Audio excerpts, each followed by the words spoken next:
lembrado direto da Câmara Municipal de São Gonçalo, eu falei, vai que vai dar certo. Como eu falei para o meu amigo, o Nelson está ali, Nelson Carneiro, eu falei, vai que vai dar certo. O meu amigo, você deve saber falar, um macaco velho dele. E Jesus Messias que levou para a Rádio Vidência, eles produziu o programa dele. Outra coisa que eu quero lembrar, lembro uma vez na minha filha do Fundão, buscar um link em Gente de Dentro, lembra? No sábado, a rádio estava voltando lá, todo mundo dava o seu suor, todo mundo dava a sua contribuição. Ninguém ali tinha dinheiro, ninguém tinha dinheiro. Todo mundo ajudava da melhor forma possível. Às vezes tinha discussões, mas discussões de ideias, de propósito. Né? Todo mundo queria fazer o bem, queria ajudar, queria, claro, se autopromover, todo mundo quer se autopromover, né? Tem a vaidade pessoal. É um senso construtivo, na verdade. Exatamente. Tem a vaidade pessoal, tem a forma de situar, todo mundo quer, todo mundo precisa disso, né? O importante é que a evidência é um nome que marcou. E marcou.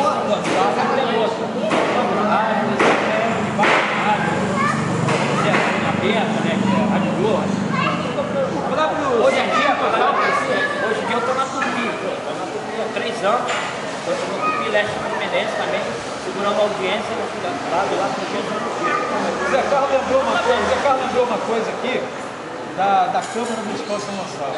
Tinha um presidente na Câmara Municipal de São Gonçalo, que falecido hoje, que ele não dava entrevista à televisão, não dava entrevista à rádio a ninguém. E nós conseguimos entrar em seu gabinete, eu levei um papo com ele, depois trouxe o Zé Carlos, nós batemos um papo com ele, e conseguimos levar o programa para fazer direto da Câmara Municipal de São Gonçalo.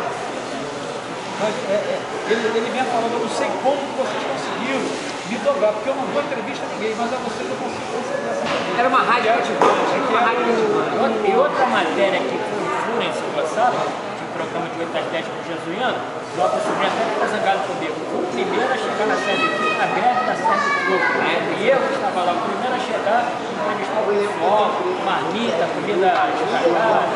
Então, eu quero